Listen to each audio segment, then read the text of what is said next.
umaga po sa ating lahat. Update po muna tayo dito sa binabantayan nating bagyong si Tino mula sa nilabas nating Tropical Cyclone Bulletin kaninang 5 a.m. So itong si Bagyong Tino ay nananatili sa typhoon category at ito'y huling namataan over the coastal waters ng San Francisco, Cebu.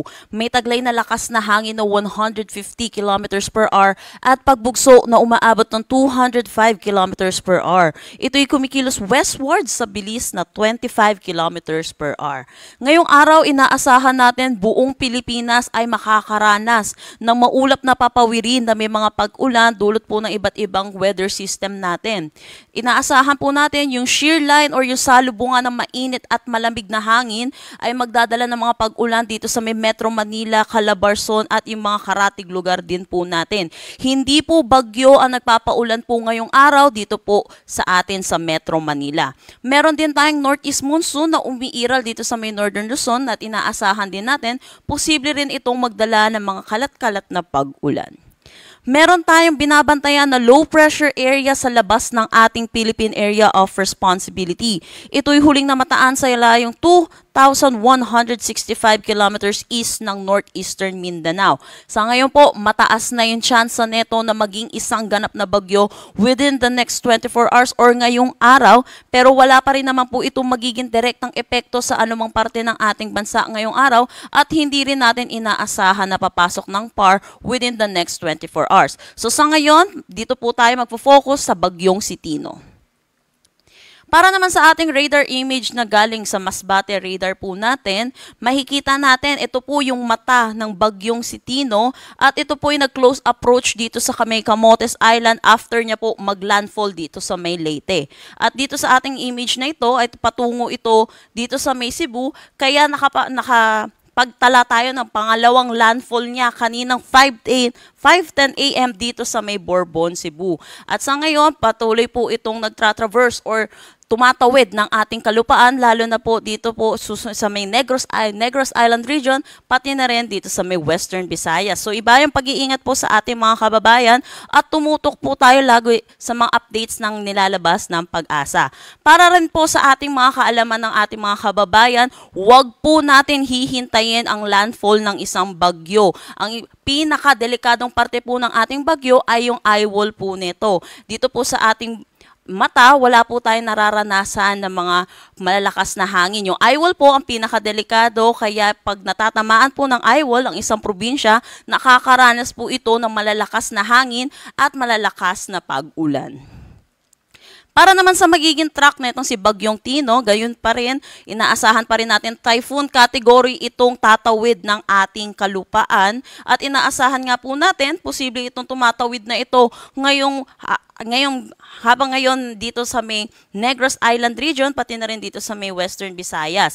Inaasahan natin ito'y tatawid ng Kabisayaan patungo ng Northern Palawan at lalabas na rin ng ating kalupaan by Wednesday, November 5 to 2 p.m. Inaasahan din po natin lalabas ito ng PAR madaling araw ng November 6 or Thursday. Para naman sa ating Tropical Cyclone Wind Signal number 4, ito po ay dito sa may western at southern portion ng Leyte, northern at central portion ng Cebu, pati na rin sa kasama ang Camotes Island at Bantayan Islands, northeastern portion ng Bohol, northernmost portion ng Negros Oriental, northernmost portion ng Negros Occidental, Guimaras, central at southern portion ng Iloilo, pati na rin sa may southern portion ng Antique. Kung makikita po natin, kung maalala po natin mga nilabas po natin Tropical Cyclone Wind Signal, dahil po sa pagtawid netong si Bagyong Tino, nababawasan na po yung ating Tropical Cyclone Wind Signal number 4 dito po sa kanyang dadaanan, lalo na po dito sa may Eastern Visayas, pati na rin dito sa may Caraga region.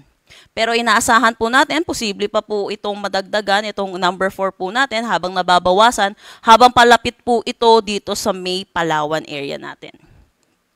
Signal number 3 naman dito po sa may Cuyo Islands, pati na rin sa may southern Leyte, central at eastern portion ng Bohol, northern portion ng Negros Oriental, central portion ng Negros Occidental, rest of Iloilo, southern portion ng Capiz at central portion ng Antique. Signal number 2 dito sa southern portion ng Masbate, southern portion ng Romblon, southern portion ng Oriental Mindoro, southern portion ng Occidental Mindoro, northern portion ng Palawan kasama na ang Calamian Islands, at central at southern portion ng Eastern Samar, central at southern portion ng Samar, pati na rin sa nalalabing bahagi ng Leyte. Dito sa may Biliran, rest of Bohol at rest of Cebu, central portion ng Negros Oriental, rest of Negros Occidental, Siquijor, rest of Capiz, Aklan, rest of Antique kasama na ang Kaluya Islands, Dinagat Islands, Surigao del Norte kasama na ang Siargao, at Bukas Grande Islands pati na rin dito sa may Camiguin. Signal number 1 naman dito sa may Albay, Sorsogon, rest of Masbate kasama ang Ticao at Burias Island, southern portion ng Quezon, southern portion ng Marinduque, rest of Romblon, Oriental Mindoro at Occidental Mindoro, central portion ng Palawan kasama na ang Cagayancillo Island, northern Samar, rest of Eastern Samar, Samar, Negros Oriental, northern portion ng Surigao del Sur, northeastern portion ng Agusan del Sur, Agusan del Norte, Misamis Oriental, northern portion ng Bukidnon, northern portion ng Misamis Occidental, at northeastern portion ng Zamboanga del Norte. So inaasahan po natin under itong mga areas natin ng under na tropical cyclone wind signal, makakaranas po sila ng malalakas na bugso ng hangin. Pero ano po ba yung magiging paulan na dulot naman neto ni Tino habang papalayo po ito dito po so kung saan po siya naglandfall sa may Leyte, nababawasan na rin po yung na-expect natin mga pag-ulan, pero inaasahan pa rin po natin mataas pa rin po ang 100 to 200 millimeters of rain, lalo na po dito sa may northern Samar, Samar, eastern Samar, Sorsogon, Masbate, Biliran, Leyte, southern Leyte, Dinagat Island, Surigao del Norte, Bohol, Cebu, Negros Oriental, Siquijor, pati na rin sa may Romblon. Ito po yung kanyang ayon sa magiging track po niya, patawid po siya, kaya yung ating above 200 millimeters of rain ay nalipat na po dito sa may Aklan, Antique, Capiz, Iloilo, Guimaras, Negros Occidental at Negros Oriental. So iba yung pag-iingat po para sa ating mga kababayan dahil naasahan po natin yung mga pagguho ng lupa at yung mga flash flood po natin. Habang dito po sa Palawan, kung saan po siya huling tatapak bago po lumabas ng ating PAR, inaasahan po natin ang 100 to 200 millimeters of rain ngayong araw. Bukas naman po, habang papalayo na itong si Tino sa ating kalupaan, nababawasan na rin po yung mga pag-ulan na nararanasan po natin. Kung makikita natin dito sa ating weather advisory, meron tayo dito sa may Aurora at Quezon, pati na rin dito sa Batangas, dulot po ito ng shear line. Ito pong nandito po sa Mimaropa area, pati na rin dito sa may Visayas, ay dulot ito ng si Bagyong Tino. At inaasahan po natin, habang papalayo po siya, meron pa rin tayo may tatala na 100 to 200 millimeters of rain dito sa may Occidental Mindoro, Antique at Palawan. So yun po, iba yung pag-iingat po lalo sa ating mga kababayan. Sa Thursday po, November 6, yun po, shear line na lamang po ang magdadala ng mga significant rainfall dito sa may Aurora at Quezon. Para naman sa daluyong na dala neto ni Bagyong Tino, inaasahan natin more than 3 meters dito sa may southeastern southern portion ng Eastern Samar, western portion ng Samar, eastern portion ng Leyte, eastern portion ng Southern Leyte, Dinagat Islands, Siargao, Bukas Grande Islands, Surigao del Norte. So yung mga kababayan po natin na nakatira po sa ating coastal areas, mag-ingat po tayo or sakali lumikas na po tayo at makinig po tayo sa ating mga local government units. Huwag po natin kakalimutan yung ating mga vulnerable section, yung mga senior citizen po natin at yung mga PWD po natin.